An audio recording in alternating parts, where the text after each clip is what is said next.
Alright, hello everyone. I am Distro, and I'm going to speedrun Halo Infinite today on the easy difficulty. And I am joined in co-commentary by Dice. Hello. And normally there is a tutorial, we have to look at lights. We're skipping that in the official rules, it's not timed anyway. And I will hand over the commentary to Dice for the start after I do the countdown. So the timer will start in 3, 2, 1, go. Alright, so right off the bat, Halo Infinite, it's the first Halo game that introduces the grapple mechanic, which we'll use very often. It's a great way to move around the map, get some height. It also provides a speed boost that we can slide out of. And it gives us a great little jump out of it. And the pace of that matches with the grapple recycle speed. So there's a little bit of downtime where we can get to our next grapple point and then line up with a really nice slide out of it. This first section, most of it is just running past enemies. There are a couple kill quota areas where we do have to kill these 4 enemies with the shields, and then more enemies are going to be coming down in this elevator. This is on easy, so a lot of it is just knowing the movement, and a bit of combat, just being accurate with your shots. We set up some fusion coils here, which is another new mechanic. We can pick them up, throw them, and kill all the enemies with them. Yeah, so the main difference between easy and legendary is that easy is more movement focused, so it's more optimized as well. And legendary, you have to pay attention to your surroundings at all times because every enemy can be lethal potentially, some more than others, but that's just part of the speedrun. But yeah, easy is more straightforward, but it doesn't mean that it's actually easy because of all the optimization, because you don't have to focus on the enemies too much. It's actually a bit tricky. So here there's a skip. We can displace our hitbox a bit by meleeing that door 3 times, and it actually skips a lot of the level. But I have to go to a hallway to hit the trigger and then backtrack again, and that's where you would come out at the end of the level normally, but we just basically skip the whole midsection. So here there's a BR, and I drop it down by shooting the thing it was on. And this is a trigger, you saw the lights go on, so you know I know I hit it. And the battle rifle is just better than the pistols. I pick it up here. And I'm going to send up for a launch, and I will let Dice explain that. Yep, so we're coming back from the boss fight. We're supposed to basically take out this whole ship that we're on. But we get to skip all of that combat in that room and go straight to the exit now. It's a big old loop around, so we're back in the same room that we just came from. And now we're going to try and escape. So we grab this coil, and with the coil and the grapple mechanics, we can grapple the coil into us while standing on it, and it pushes us up into our feet, and eventually it does get picked up.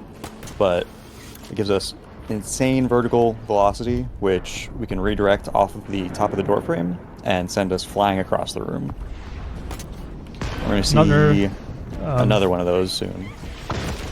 A fun fact about Halo Infinite is that there is no fall damage and no fall time or anything like that. In previous Halo games, you would die after a while when you fall for a long time.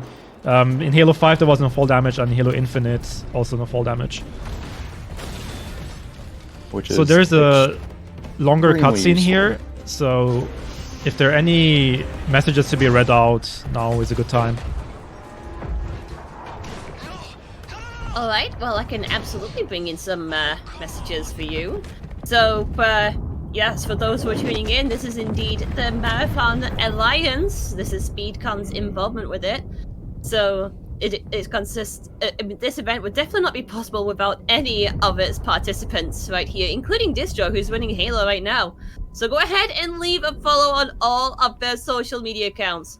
The link trees can be found with !socials in the chat, or the link tree panel that is below the stream, which I interestingly I'm looking at it through for the SpeedCon Twitch, but it but it seems to be somewhere. It seems to be somewhere. I'm sure there is somewhere. Nice.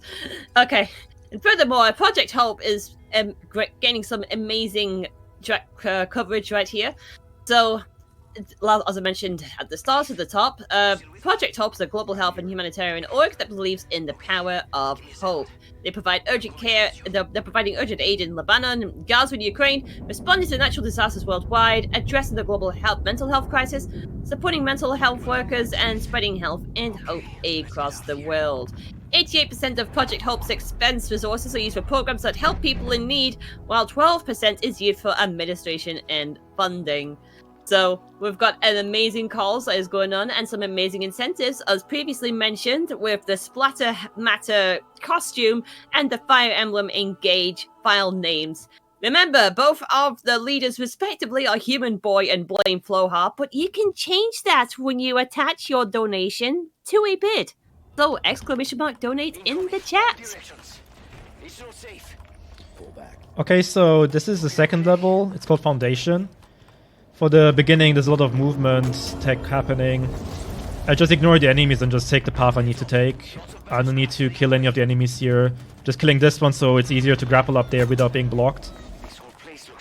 And there's another coil launch coming up, which will skip a bit of the level. And I will hand over the commentary to Dice for a bit while I focus here.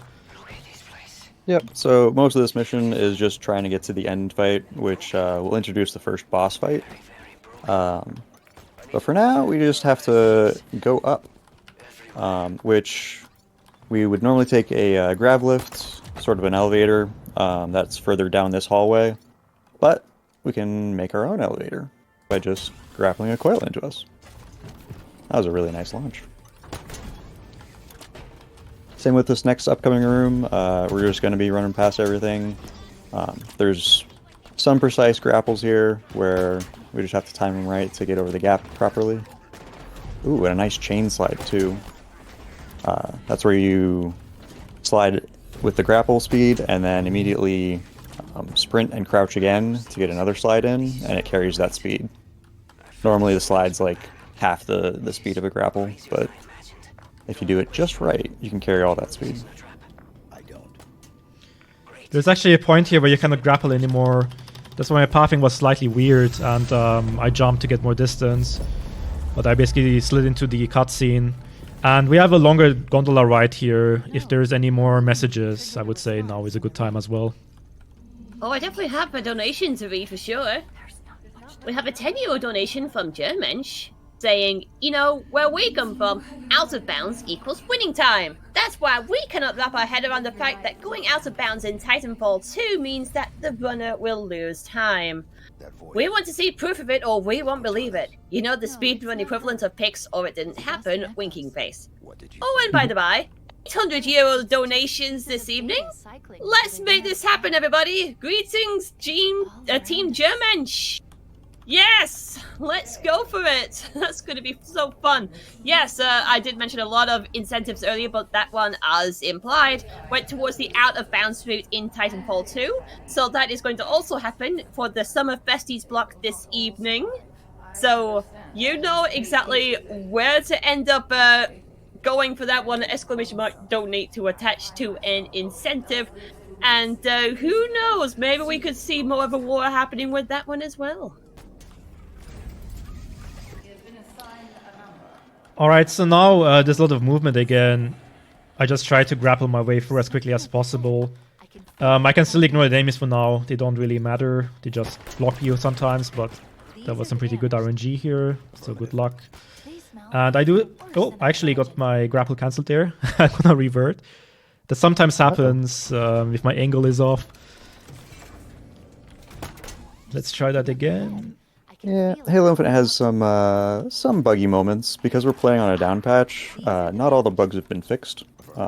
One of those is your grapple might be cleaned up by the game and basically just disappears when you don't want it to. Right now we're trying to pick up a, I think it's a map, after we picked up the weapon, our Cortana clone. She's kind of guiding us through this area, telling us what's going on with Banished, I think, which are the enemy that we're fighting, or not fighting. There's a breach close by. This section's a nice Spider-Man section where we're just skipping all the enemy spawns, all the buttons, all the doors being locked down by just grappling along. There's supposed to be platforms that come up after we press some buttons. Supposed to have enemies coming in from side doors and in front of us. But we can just keep on grappling. And we're coming up to the world's most obvious skip. You're supposed to activate an elevator, but why activate it if you can just grapple all the way up here, which is way cooler and also significantly faster.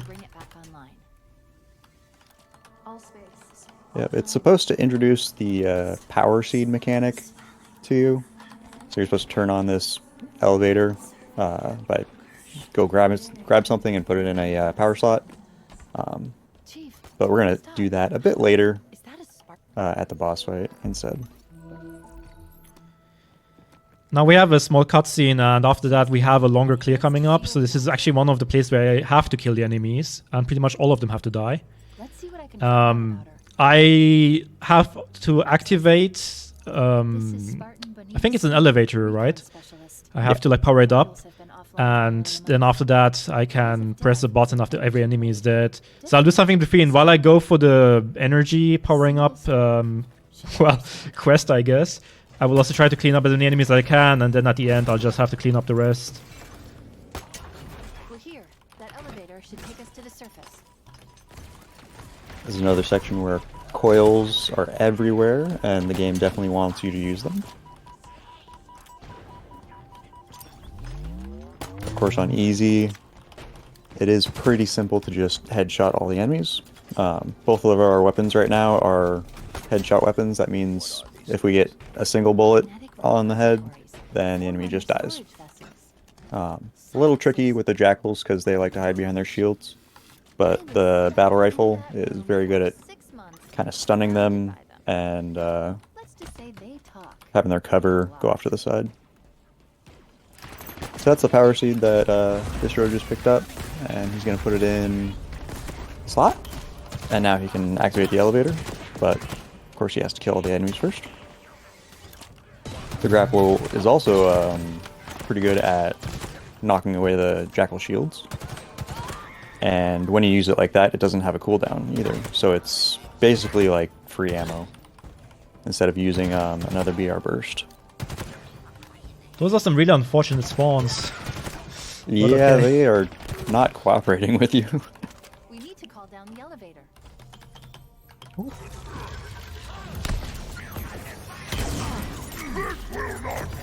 And Distro picked up a plasma nade and some spike grenades. And a needler gun. The boss enemy has some shield that you want to strip off with the plasma nades first, and then deal kinetic damage with the spike grenades and the needler. But it went pretty well. Yeah, now this is the end of the second level, and we're entering the third one, and there's going to be another clear right away. But this one's going to be a bit different, and you will see why soon, but there's basically something developers forgot about. But first we have to clear a few grunts, and then we can activate the button. So that was a Spartan core I just picked up. I'll need those to upgrade my grapple hook, which will help in the speedrun later. And let me see how many grunts survived. I think it's only this guy, right? Yeah. I can activate the button. And you will see me activate some Spartan cores throughout the route because I need enough points to do the full upgrade of what I need. But for now, I first go to the Spartan core, and then I go back to actually go through clear. And I will let Dice explain some things, especially the upcoming tank gun. Yeah, so we do want to pick up the Spartan cores to upgrade our grapple.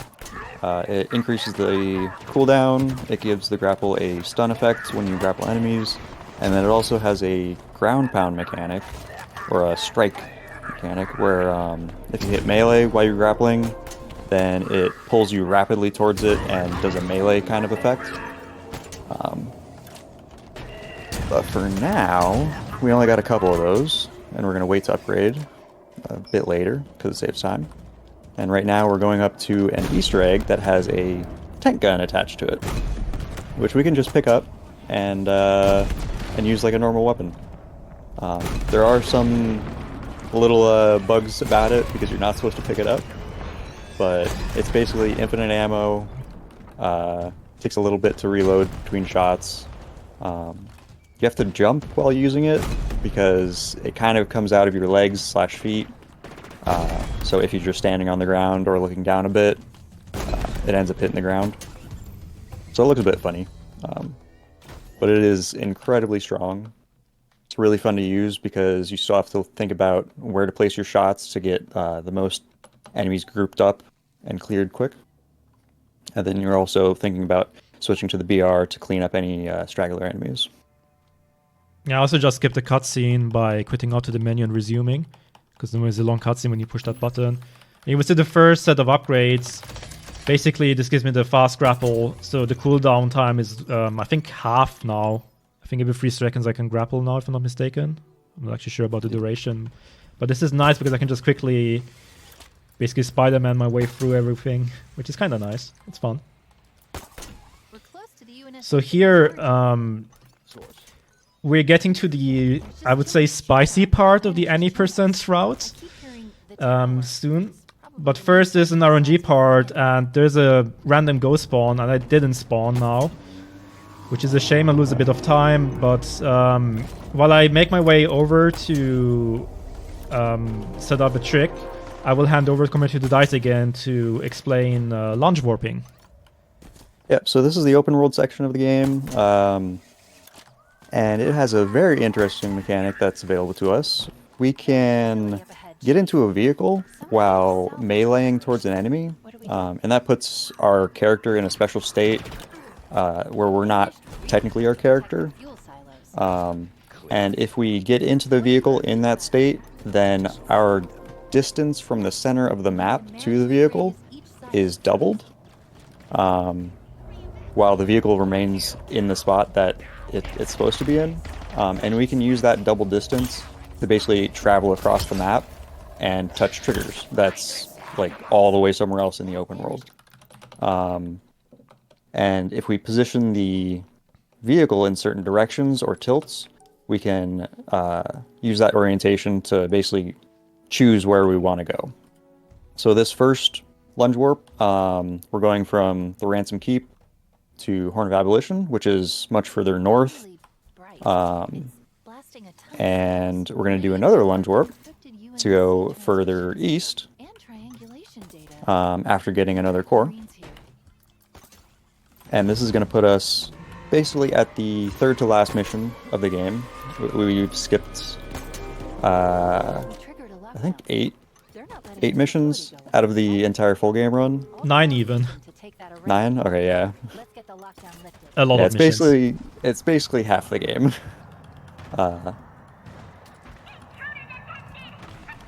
So now we're getting the Ghost. The Ghost is much easier to set up and use for this.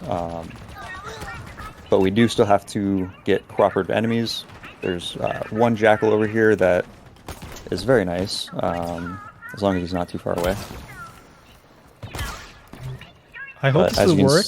These tricks are quite precise. Yeah. As you can see, we just keep knocking them back, getting them towards the vehicle, and then melee and get in.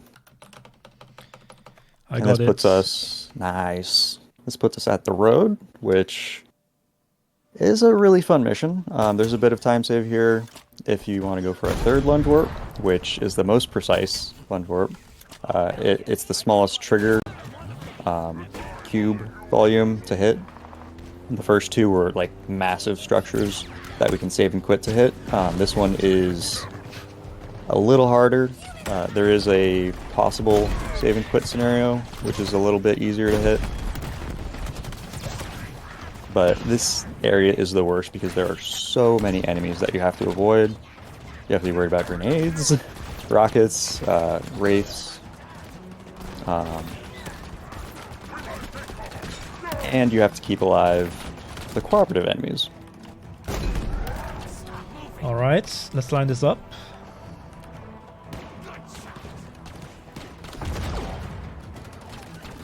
This might not work, but we will try.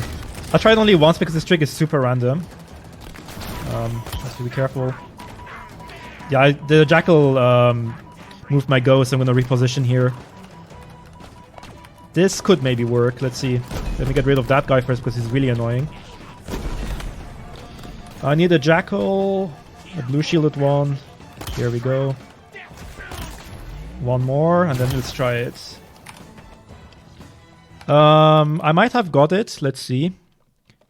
There are two variations. You either get into the trigger right away and you go into the next level, or you get a slower variation where you get a progress save and then you're in front of the building. Let's see if I got any of those. If not, I'll take full path. Really bright. Oh, okay, yeah, I didn't get it. Fair enough. I'm gonna go full path. This is a very, very random trick and very, very precise, so it did not working during marathon is not really that much of a surprise. But I just want to show off what it would look like. But I won't go for it again because it would potentially lose a lot of time. And I'm gonna go full path instead. I'll just take the ghost that I just used for the launch warp, and I'll just drive to the end of this level, basically. And while I do the driving, if there are any messages to be read out, I think now is a good time. Oh yes, I can end up bringing in some more words, absolutely. So, interesting. We have a German language donation right there, €1.17 from Tom L. Oh, that Tom L. Oh, good stuff. Okay then, so it translates into English as I need a weapon. So, I mean, that makes sense for everything to do with Halo. Remember, you can attach your donations to incentives. We've already mentioned 3 of them during the course of this run and even the thing beforehand. We've got the costume choice for Splattermaster as part of the Sum of Besties block. As mentioned, Human Boy is still leading. We've got the choice of inbounds or out of bounds for the auto-scroller in Titanfall 2, also part of Summer Besties, and it looks like as of right now the out of bounds option is leading. And of course, we've also got Fire Emblem Engage happening as part of NSG block later. And as of right now, the character avatar is due to be known as Blame Floha. You can change these, or you can end up bolstering your favorites, or you can add new entries as well. So !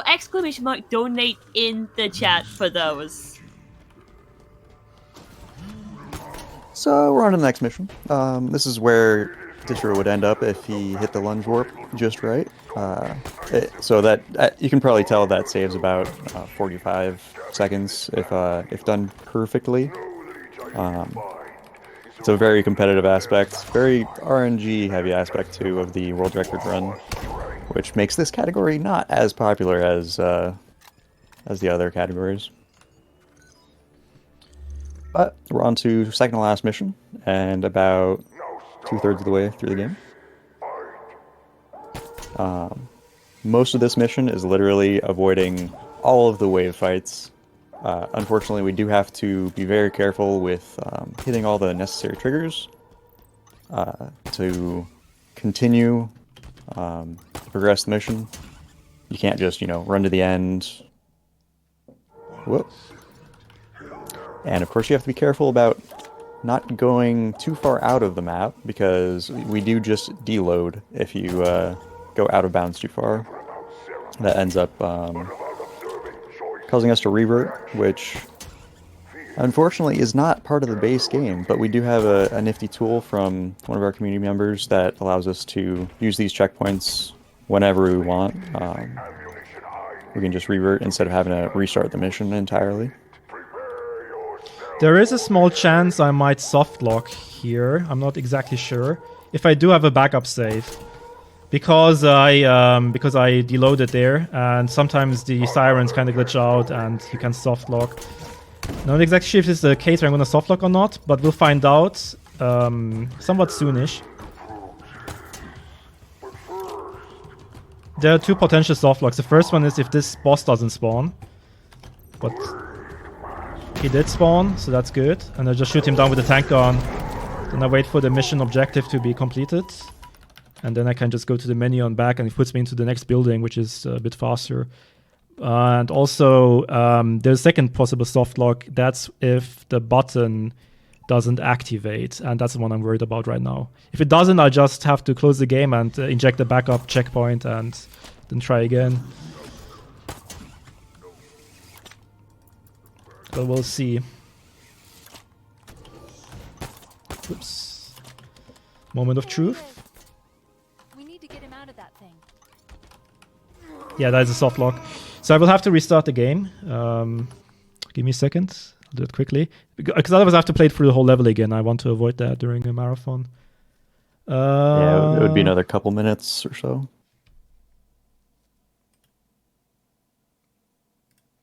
Alright, I do have to restart the game, unfortunately, because otherwise the backup doesn't work. But yeah, so those kinds of things that can happen during the marathon. That's why it's always good to have a backup save. But yeah, what happened is I missed the grapple and I fell too far down. I deloaded, and then the alarms were kind of out of sync, and it soft locked the game, basically. The triggers get a bit messed up if you do that. Yeah. You're supposed to be advancing into the next room of triggers while also being low enough to clean up the triggers of the room beneath you. And if you're deloaded, obviously you're not going to be counted as an entity in the right area. So we can just use a backup save. We're supposed to fight this guy. He's supposed to be like the big bad final boss of the Banished. And we can just leave. We can just backtrack a little bit, deload him, and that counts as killing him. And then we're going to hit another progress save to do a quit out. And when we get back into the game's going to put us on the next mission, because our objective is complete.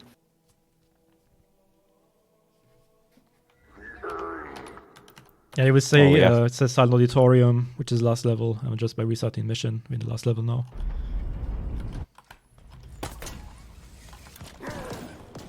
This is definitely one of the fun missions. It's a bit similar to Foundation, where you're grappling past all the enemies. But now that we have the ground pound ability, we can do a lot more out of bounds. Of course, we do still have to worry about soft lock barriers where we freeze. This first one is very tight on the corner. And then we can just go past all these rooms into the next bottleneck event, where we're supposed to fight two big bad hunters. But we don't even spawn them in. We can just get into this room and do a nifty coil pinch, where we take one of the coils, grapple it. When grappling it, it makes it a very heavy mass to it. So when it collides with us, it just pushes us into any object we're standing next to. So with that precise lineup of dropping the coil on our head, the game just forces us through that door. By the way, shout out to DICE, who've actually found that lineup that I just used for that door. Yeah, that lineup was notoriously bad before, where we were looking up a little bit higher and it would have like, I want to say 40% success rate. The new lineup found like a couple weeks ago is like over 90%. It's so nice.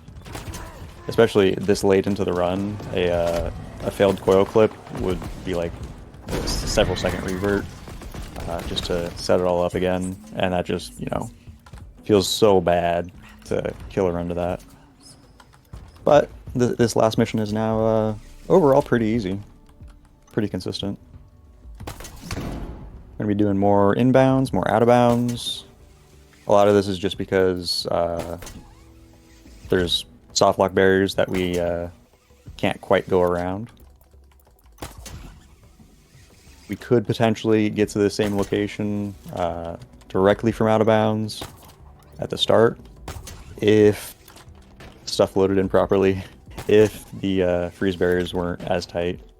But yeah, unfortunately we do have to do Maybe it's fortunate because you get to do a bunch of grapple slides, which are always fun. I just activated the attack map, which loaded everything around me, and I timed it in a way that basically this whole area loads around me while I'm inside. If I mistime that, I'm gonna have a bad time, but I got it. That's nice. Yep. Yeah, Distro discovered that himself, and it does save a bit of time. It's also really flashy. Yeah, you saw me go inbounds to pick up this coil, basically, which allow me to launch at the end and do another skip. And then go out of bounds and inbounds again because it's faster. And I will let Dice explain this last major skip. Yeah, so you were supposed to ride this elevator, supposed to have some lore about Cortana and Cortana's clone. We just get to launch up the elevator, and when we get to the top, the door doesn't open until the elevator's at the top, so we have to do another clip to get out of bounds. There is another coil pinch at this door, but it is less forgiving. So, as the backup or original method, we just get to clip down and then bonk our head on a progress save and quit out and get back in. And we're entering the final fight.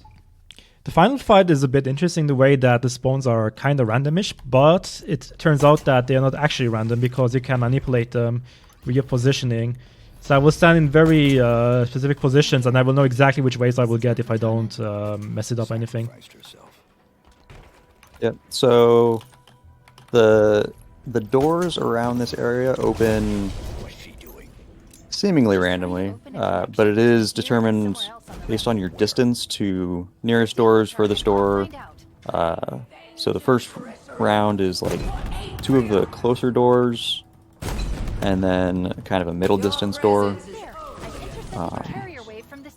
Second round, similar style of progression where it's determined by a distance. Lorhe would know a bit more than me. He kind of studied it.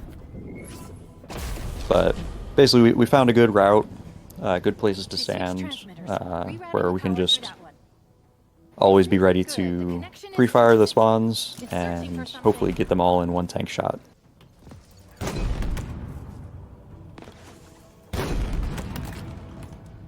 And the third door does open a little bit after we get a few of the kills, which is nice. We don't have to be ready for 3 doors at once.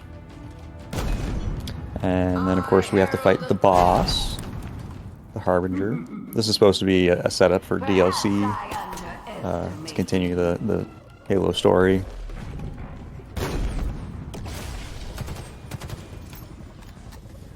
It switched again. It's And we're really on to next wave. What? No idea, but I doubt it's good. Wait, there's something else here. Something's helping me.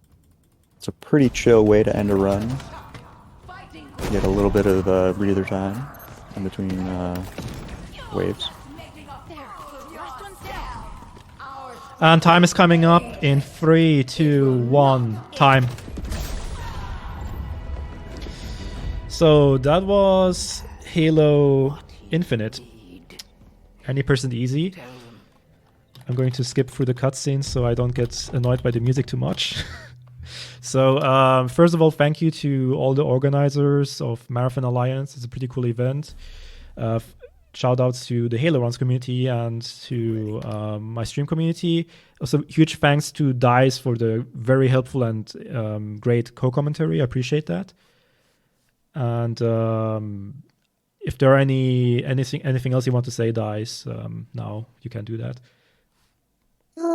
Thanks for inviting me. Thanks for learning the game. I'm glad you got world record. It's been fun seeing you progress through this, and you know I might have to try out any percent again. Sounds good. So thank you, and that would be it from our side. All right, no problem. Thank you very much for showcasing Halo Infinite 80% easy. Very zippy quick, no pun intended. I'm bringing in all of the corny gags throughout the marathon. What am I doing with myself? But either way, I see some anticipation is going on for Hamid Scorpion running Sekiro Shadows Blood Shadows on twice. blindfolded, which is going to be happening in a few minutes. So don't go anywhere. This is SpeedCon as part of the Marathon Alliance 2024.